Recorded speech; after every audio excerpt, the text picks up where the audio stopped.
Callum Chase. Speaker Callum Chase will discuss the profound impact of AI on our future. His presentation will delve into the significance of AI, particularly generative AI, tracing its evolution from 1956 to its exponential growth in 2012 and 2017. Callum will emphasize the real essence of AI, categorizing it into three phases. Superintelligence as a long-term goal, with a medium term marked by changes in employment, extended lifespans, and the emergence of virtual realms. The immediate impact pertains to productivity, privacy, and their influence on Cyprus's business landscape. Callum ultimately draws parallels between AI's effects and past industrial and informational revolutions. Please welcome to the stage best-selling writer and sought-after speaker on artificial intelligence, Mr. Callum Chase.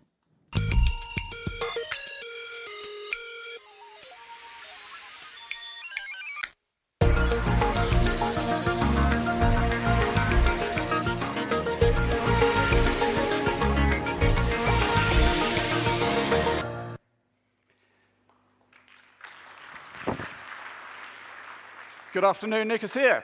I hope you all had a lovely lunch.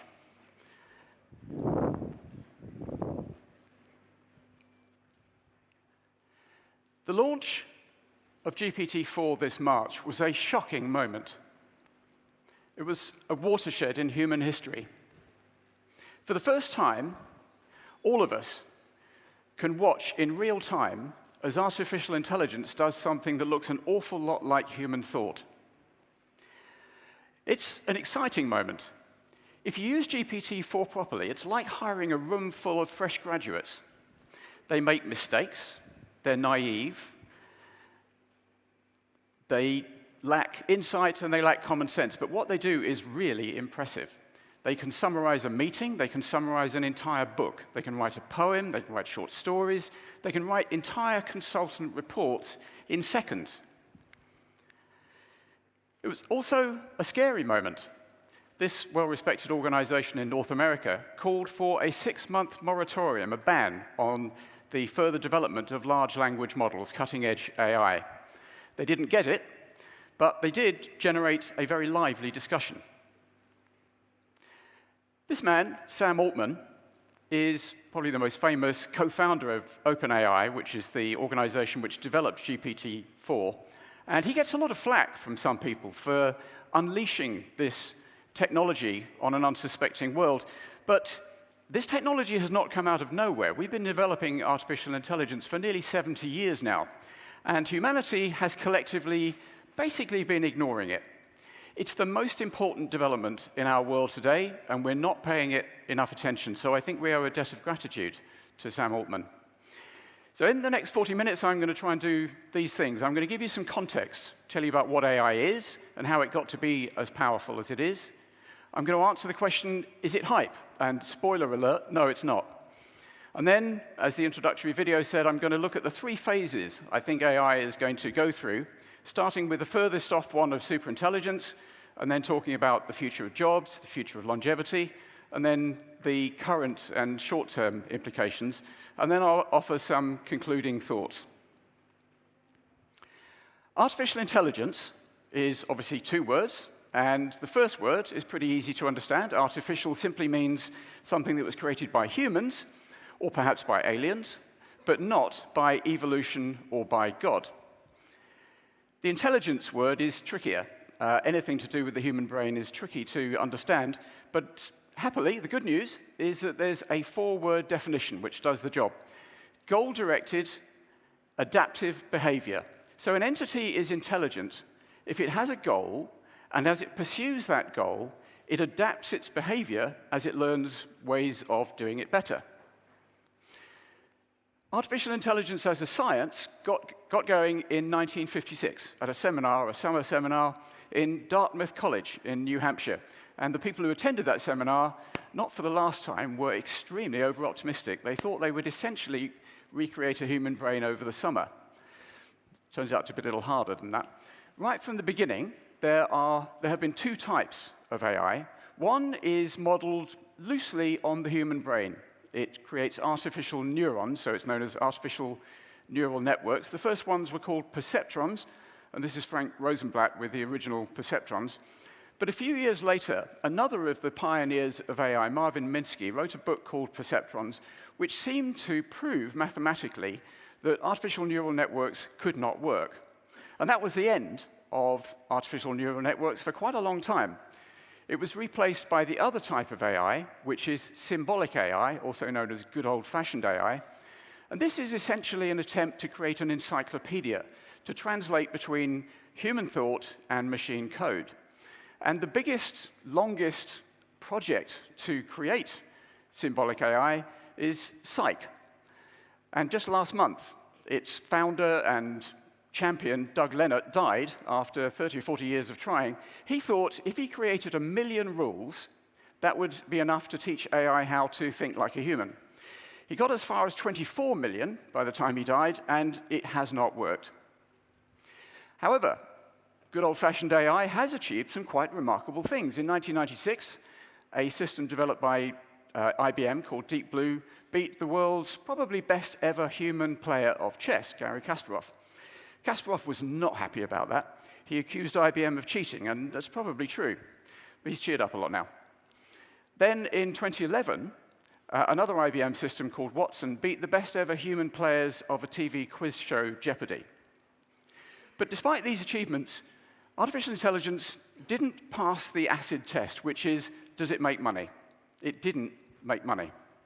And as a result, there were a couple of AI winters, periods in which AI researchers couldn't get grants. Research ground to a halt. That all changed, and that all changed forever in 2012, when we had the first big bang in AI. And that's when a computer scientist called Geoff Hinton, with some colleagues, used an algorithm called backpropagation to make artificial neural networks work again. And remember that Marvin Minsky wrote a book called Perceptions, which seemed to prove that they couldn't work. Turns out, if you build them with enough layers, then deep learning, which is artificial neural networks rebranded, does work. Back in the days of perceptrons, they could have 1 or 2 layers. Now they have hundreds. Deep learning systems do not get told how to operate. They don't get programmed. They get told how to learn how to operate. So DeepMind, which is an AGI lab, or an AI lab in North London owned by Google, who created AlphaGo, which beat the world's best ever Go player, they didn't teach AlphaGo how to play Go. They taught AlphaGo how to teach itself how to play Go. And in the years since then, deep learning, artificial neural networks, have given us miracles. I don't know about you, but I find the idea that Google Maps can tell me how long it will take me to drive from London to Edinburgh and be correct within about 10 minutes. I think that is a miracle. One of my favorite books is The Hitchhiker's Guide to the Galaxy. If you haven't read the trilogy, I think there's 5 books now in the trilogy, then I suggest you read it immediately. It has a wonderful notion of a Babel fish. And a Babel fish is a little fish you put in your ear. It swallows speech, and then it translates that speech and pumps the translation into your brain. So it's a universal translator. I thought when I first came across this brilliant idea, and obviously it will never happen. Well, now we have it. It's called Google Translate. Other brands are available. And finally, Google Search plus Wikipedia is really close to omniscience. Some people complained that we were promised jetpacks and flying cars, and all we got was Twitter. But actually, we got something close to omniscience. Now, the reason why Geoff Hinton and his colleagues were able to do that is 3 things happened. One is Moore's law. This is Gordon Moore, the man who noticed the fact that computers are getting twice as powerful every 18 months or so. The way that happens has evolved over the years, but the rate of progress is continuing, and actually it's probably accelerating. The second change was that computer chips have evolved. So we used to rely on central processing units, and now we have graphics processing units, mostly created by NVIDIA, which has now become a tech giant as a result. So computer chips are improving. And the third thing is the availability of very large corpuses of labeled data. Deep learning systems require lots and lots of labeled images in order to recognize photographs and so on. That was the first Big Bang in 2012, which introduced deep learning. There's been a second Big Bang in 2017, which introduced transformer technology. And it was brought on by a paper by some Google researchers called All You Need Is Attention, obviously riffing off the Beatles song. Transformers, fortunately, have absolutely nothing whatsoever to do with these guys. What they do is that they ingest vast amounts of data. GPT-4 was trained on most of the internet. It's not labeled data, so it's different from the previous Big Bang. They cover up a bit of it, called a token, and they guess what that token is according to the context. And they work out the context by applying numbers, by translating words and images into numbers, very, very large numbers, in very, very large numbers of dimensions. These things think in thousands of dimensions, which is why it's really hard for us to understand what they do. They cover up a token, and then they guess what it should be by the context. If they get it right, hooray. If they get it wrong, then they change the model. Then that's how they're trained. And GPT-4 allegedly cost $100 million to train. So that's led to generative AI, AIs which can write and summarize. And I use GPT-4 a lot. I write two types of things. I write about AI and I write about travel. And when I'm writing my travel books, I get GPT-4 to write the first draft of each chapter. In the editing process, it's changed beyond all recognition, but I think it speeds me up by about 50%. That's an enormous increase in productivity. And we're going to see that sort of increase in productivity across the economy. There's a paradox in AI. We've had these two very, very powerful revolutions, these big bangs. The 2012 Big Bang, which introduced deep learning, and the 2017 Big Bang, which introduced transformers. But those technologies haven't been adopted by most of the companies in the economy.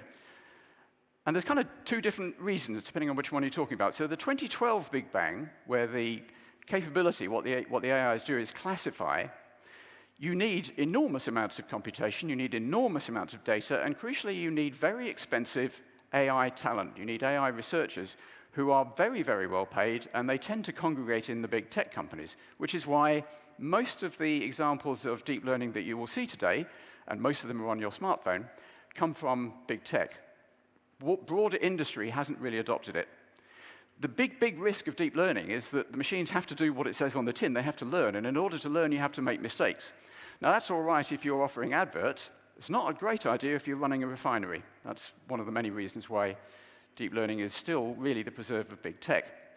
The 2017 Big Bang, the capability is generative AI. The cost is a lot lower. I pay $20 a month for access to GPT-4. I think Microsoft's currently saying it's going to charge $30 a month for its copilots. And the risks are that your data may get leaked to other people. That's an important risk, so we need to create walled gardens. And the other risk is that they make mistakes. For some reason, whenever I'm writing a chapter in my travel books, Federico Fellini keeps popping up. He's in every chapter's first draft. I have to keep rubbing him out. So that's the context, what AI is and how it got to be so powerful. Is it hype? Is this just going to blow over and be another disappointment like self-driving cars? Self-driving cars are coming, by the way, but they've taken a lot longer than people thought. And as I say, the answer is no. You probably have heard that the smartphone in your pocket has more compute power than NASA had when they sent Neil Armstrong to the moon. And that's absolutely true. But it's out of date. A good toaster now has more compute power than NASA had when they sent Neil Armstrong to the moon, which says to me that Neil Armstrong was an incredibly brave man. I don't know about you, but I would not go into space relying on the intelligence of a toaster. Now, you'll hear that Moore's law is dead or it's dying, but it's not true. As I said, Moore's law has always evolved, and it's continuing to evolve. There is, in the future, a lot more. As a result, there is an enormous amount of investment going into AI. A lot of it is coming from these American tech giants. These companies are spending an incredible amount of money on R&D. Amazon spends on R&D 50% of what the UK spends. And when I say the UK, I mean UK government, all of its universities, and all of its companies. Half of all that is spent every year by Amazon. In China, there are also tech giants, Baidu is their Google, Alibaba is their Amazon, and Tencent is their Facebook, and the Chinese government is also spending a huge amount of money on AI, which isn't actually true of the American government. So there are tech giants in America, there are tech giants in China, and here's all the tech giants in Europe. Actually, that's not entirely true. You could argue that Spotify is a tech giant, but it's not quite in the same category. And it's not just Europe. The Middle East, the rest of Asia, apart from China, the whole of Latin America, the whole of Africa. There are no tech giants. And I don't think this is a good idea. I've got nothing against America or China, but I don't think it's a great idea for humanity's most powerful technology to be a duopoly between America and China. So I do think that the rest of the world should step up to the plate. And as a result of all this investment, a result of the potential, we're going to get this. Now, this is the single most important slide in my deck. It's not the prettiest one, but it's the most important one. So if you only remember one thing, remember this. This is exponential growth. This is the growth in the power of machines which we can expect. Assuming something like Moore's law continues, which it certainly will for a fairly long time, in 10 years' time, the machines we have will be 100 times more capable, more powerful than the ones we have today. In 20 years' time, they'll be 10,000 times more powerful, and in 30 years' time, they'll be 1,000,000 times more powerful. Try to imagine what GPT-4 will be like when it's 1,000,000 times more powerful. That is why we are going to see extraordinary change in the coming decades. Now, AI is a technology, and going right back to our very first technology, when we figured out how to tame fire, technology always has positive outcomes and negative outcomes, positive upside and downsides. AI has also upside potential and downside potential, and both are extreme. So I'm now going to talk about the three phases of AI that I think we're going to see, starting with the furthest out phase. I'm starting with this because it's slightly frightening, and I want you to forget about it by the time we get to the end. And that is superintelligence. Now, superintelligence is what happens, is what you have when you have a machine which is more intellectually capable than any human being. There's a term, artificial general intelligence, which means human-level capability. When the first machine arrives that has all the cognitive abilities of an adult human, superintelligence is what you get when you go beyond that. And I think this is the third phase of AI. There's a common belief that Hollywood likes dystopias, and all its films about AI are terrifying. It's not actually true. These are my five favorite Hollywood movies about AI. Clockwise from top left, Ex Machina, the Terminator series, Transcendence, Her, and 2001. Only one of them is truly dystopian. The Terminator movies show the machines waking up, Skynet wakes up, has a look at humanity, decides to wipe us out. And of course, the central flaw about the Terminator movies is the idea that we would survive more than about 5 minutes. The other flaw with the Terminator series is that the first 3 movies are pretty good and the rest are terrible. Now, I see 4 possible outcomes with superintelligence. And as a recovering ex-strategy consultant, I have to put them in a 2x2 matrix. On the y-axis, on the bottom are the undesirable outcomes, and the top are the desirable outcomes. On the x-axis are the outcomes which we determine, human-led outcomes. On the right are the machine-led outcomes, the outcomes that the machines determine. So the undesirable outcome which we might determine is that we stop developing AI.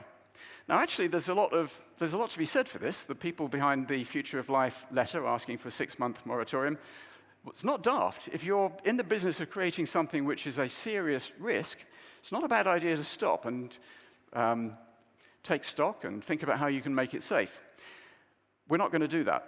And the reason we're not going to do that is we are enormously curious little animals, but also owning a better AI than your competitor means you win, whatever competition you're in. And if you're a company, that's important. If you're a government, it's important. If you're a military, it's life and death.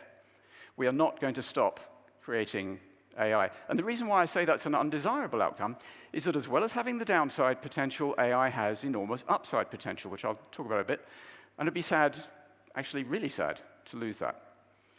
The desirable outcome led by us is that we work out how to control the superintelligence. We work out how to control all future forms of AI.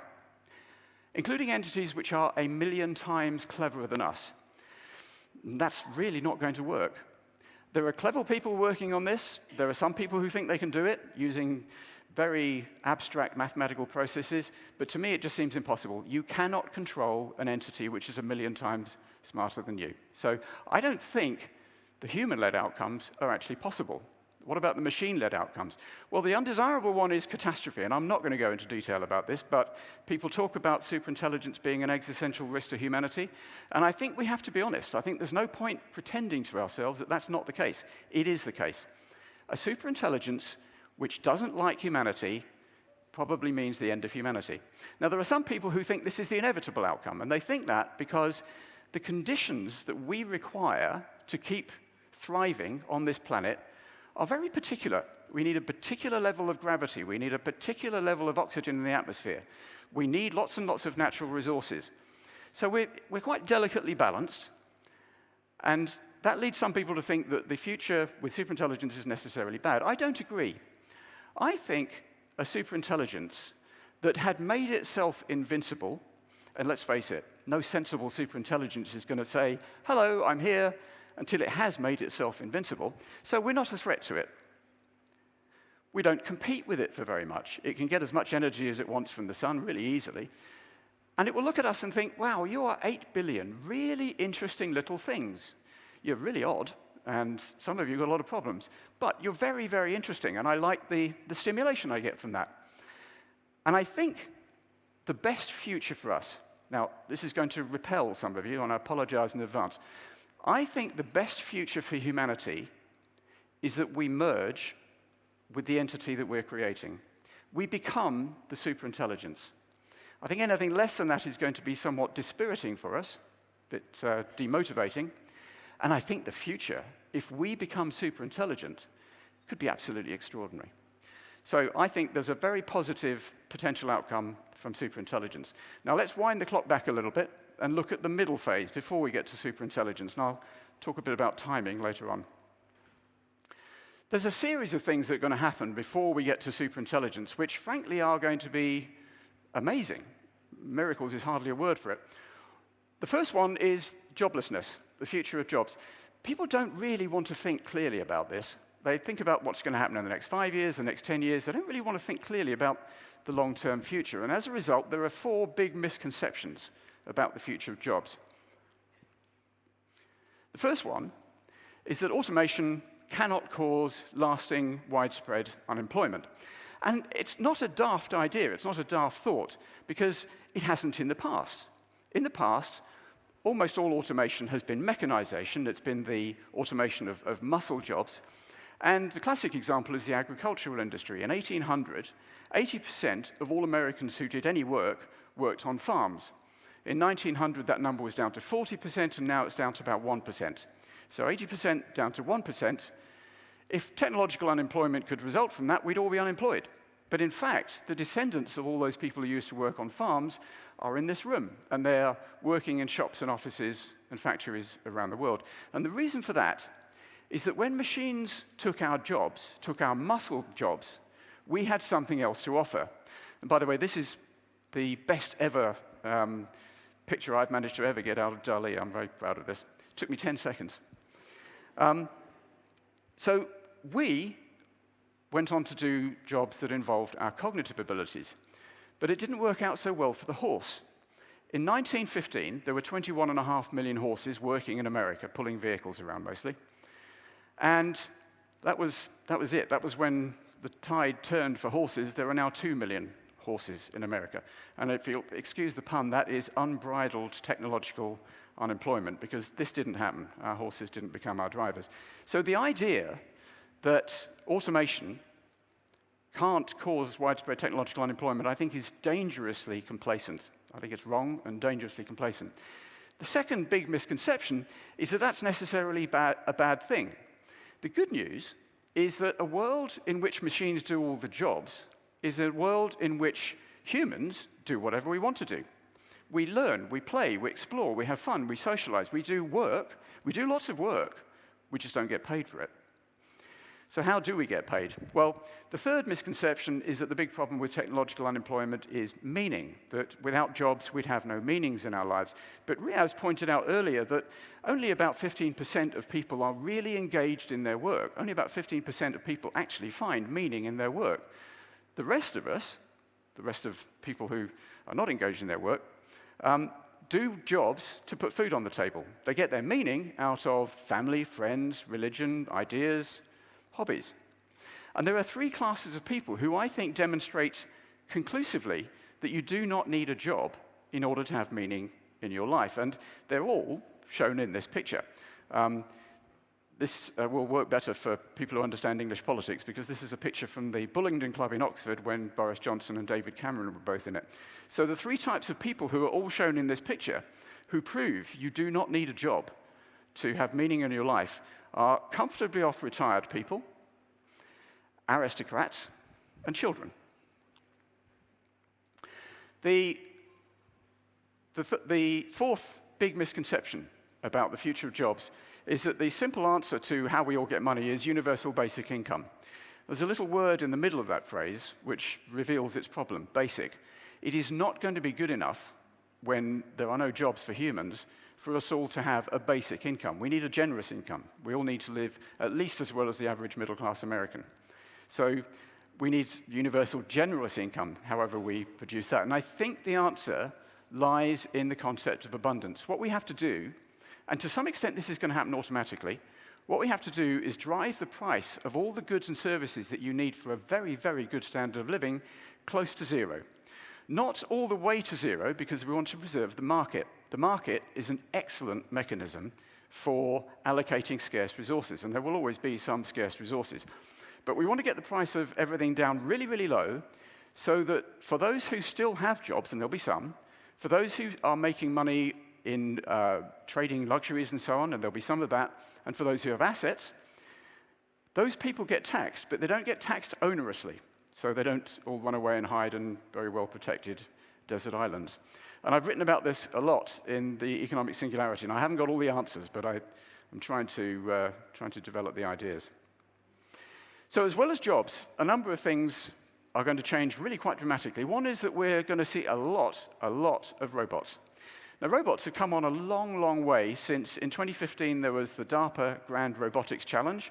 Robots were asked to navigate a course, simply walk through a few doors and rooms, and they all fell over. Very few of them could even open a door. Today, Boston Dynamics has robots which can dance much better than I can. Now, I admit that is setting the bar quite low, but if you haven't watched their little film, Do You Love Me?, do watch it. It's a fantastic little movie, and it shows the incredible advance in the dexterity of robots. Another revolution which is coming, despite appearances, it keeps being announced and then not happening, is the metaverse, which is simply the internet in 3 dimensions. Virtual reality, augmented reality, also mixed reality. It's the internet in 3 dimensions. It is coming. We don't know when. Zuckerberg has bet his company on it several times, back in 2016, and then again when he renamed the company just before the GPT bubble came along. The virtual reality is coming. Another one is we're going to stop growing animals by the billion in order to kill them. It's a barbaric practice. I confess I'm still partly a meat eater. But we're going to start growing our meat in labs. And that may sound revolting, but you won't be able to tell the difference between lab-grown meat and real meat, because they're the same thing. It's just one of them wasn't grown on a cow. And a friend of mine wrote a book called Moore's Law, riffing on Moore's Law, which is quite a nice idea. And the last big revolution I want to talk about, which I think will happen before superintelligence, although superintelligence might help us achieve the final stages of it, is extended longevity. Riaz's talk about the demographic changes I thought was very interesting, but he alluded to what happens if you extend longevity, but very few people are taking seriously what is actually likely to happen in the next 10, 20, possibly 30, but I think more like 10 to 20 years, which is that we're going to dramatically extend the lifespan of humans. We're going to expand the health span so that people in their 60s, 70s, 80s, 90s are healthier, but we're also going to push the boundary. At the moment, it looks like it's pretty much a hard stop. You get to 120, that's it. You're not going to survive beyond that. That's going to change. There are a dozen or so things that happen at the cellular level in the human body which cause us to age. And what we're going to do is work out in fine detail exactly the mechanisms for those damage. We know at broad level how it works. We're going to work out the fine detail, and we're going to work out how to reverse them. And when we do that, people won't age. And at the moment, around the world, 150,000 people die every day from age.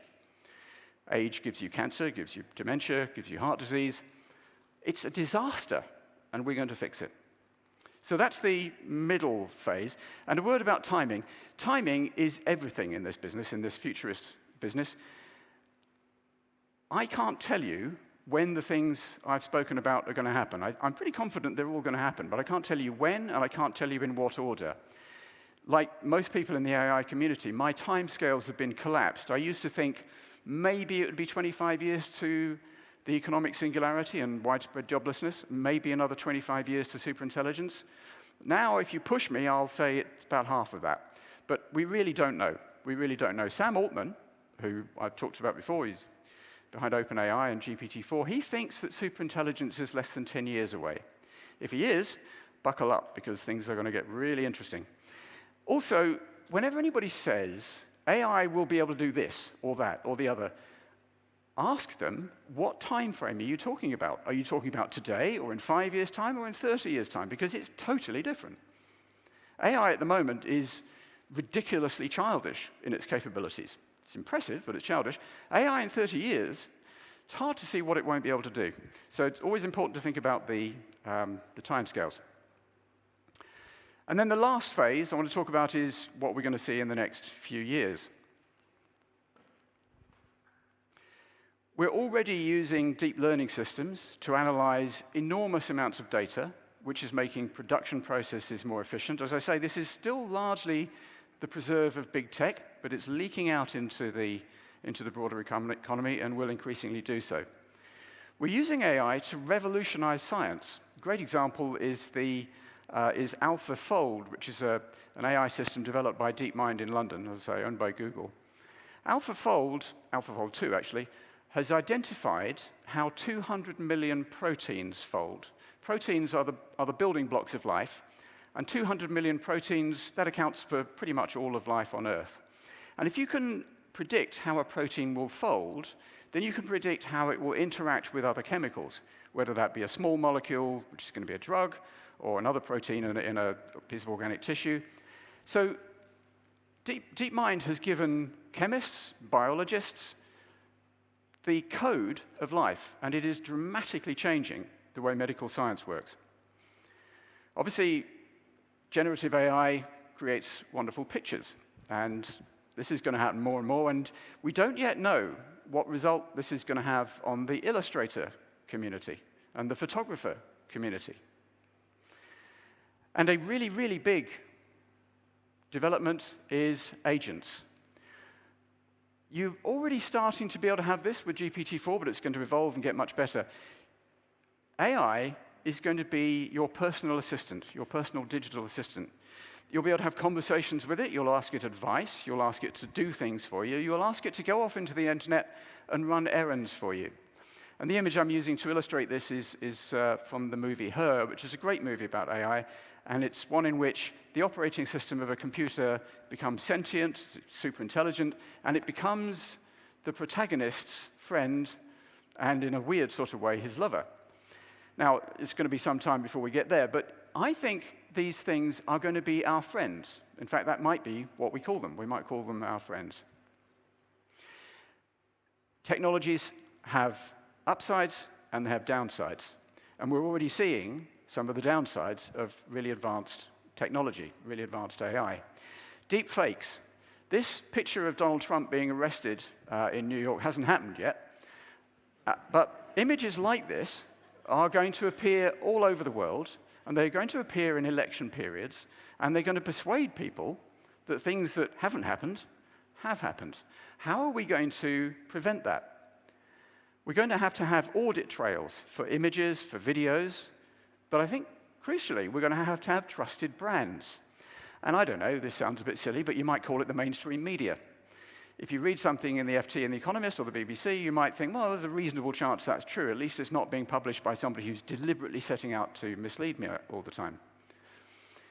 And, of course, cybercrime is another area where AI is terribly helpful. Sooner or later, you're probably going to get a phone call from your son, your daughter, your wife, your parent, saying, help, I'm in a lot of trouble, please send me a load of money right now. It will sound exactly like them. You'll have a conversation with them. How will you know it's not them? I recommend that in your family, this afternoon, you set up a safe word. You set up a word which you all know and which a scammer cannot know, that if you get that phone call, you can work out whether it's actually your relative or not. Okay, I've got 6 minutes to do some concluding thoughts, and it's about populism and protopia. So people say that we're in the fourth industrial revolution. I don't think that's true. I think that is a very misleading idea. I think we're in the fifth human revolution. The first one was when we tamed fire about 1 million years ago, and that turned us from being a completely negligible primate into something quite impressive, because one of the many things fire did was it enabled us to cook our food, which means we could ingest calories, ingest energy much more efficiently, and we could use that energy to create brains, to grow brains. So we grew these very capable brains, and then some hundreds of thousands of years later, we had the cognitive revolution, where our language skills evolved to the stage where we could express quite complicated ideas to each other, tell each other stories, and collaborate in very powerful ways. So we could build pyramids and we could kill mammoths. That led to the agricultural revolution, which happened around about 12,000 years ago. Different parts of the world probably became possible due to climate change. And the agricultural revolution was a really bad thing for individual humans, but a great thing for the species because it led to food surpluses, allowed us to specialize. So we have kings, warriors, priests, workers. And that led to cities. Cities are machines for innovation. That led to the Industrial Revolution. The Industrial Revolution, for better or worse, gave us control of the planet. But it's not the last revolution. We're currently in the early stages of the most important revolution, which is the information revolution, in which we understand the world and we understand ourselves. So, we're in the fifth human revolution. So what? So what? Of all the stuff I've told you about, what do we do with it? I don't think we can affect the future very much. One of the first and greatest futurists, Alvin Toffler, made this interesting remark: technology is the great growling engine of change. And technology evolves the way it evolves. We can't do very much to change the way AI evolves. We can change the timing, we can change where it happens. The main thing we can do is to stop it by making terrible mistakes, and that's what we must avoid. I think that this is our biggest single contribution. We must avoid messing it up. And the way we're currently looking like we might mess up is the latest round of populism. Populism is a misunderstood word. It tends to be used by people to simply mean politicians I don't like. But it actually means something very specific. It means a politician who says, there was this golden past, and metropolitan elites have undermined it and stolen it from you. And I, the populist, are going to restore it to you. And of course, they're lying. And their solutions do not work. They are bound to fail. They don't have solutions to real problems. And as a result, they either lead to humiliating disgrace or they lead to war. It always goes one way or the other. If we get past this, if we can work out how to resist populism, if we can work out how to reassure the people who are scared by change, because that's what creates populism. That's what makes people susceptible to weaponized nostalgia, is fear of change, fear of economic change and cultural change. That's why the populists, that's why the weaponized nostalgia merchants are powerful today, because people are scared and unnerved by the change that's happened. But the change that has happened is as nothing compared to the change that's coming. We need to get a lot better at resisting weaponized nostalgia so that we avoid dystopia. I do not believe dystopia is inevitable, but I also don't think we're going to get utopia, which is the opposite of it. Utopia is a perfect world, and it's not going to happen for two reasons. Firstly, it's impossible. The universe is not fit for perfection. It's not the way it's set up. But secondly, utopia, perfection would be boring because there's no change. So there's no risk, there's no fun. So I prefer an idea popularized by Kevin Kelly, who created Wired magazine. He talks about protopia. I think protopia is a great idea. It's the idea that the world is really good, that most things in the world are really, really good. And here's a controversial thought. Despite what's happening not all that many miles southeast of here, and despite what's happening in Ukraine, if you were to bring a caveman to this world, that person would probably think this was protopia. If you brought a Victorian to this world, they would probably think that. But we've got a lot further to go. So protopia is a world in which everything's really good, and bit by bit, it just keeps getting better. That's what I think we should be aiming for. And I think we can use our technology to create a really, really wonderful future. Thank you.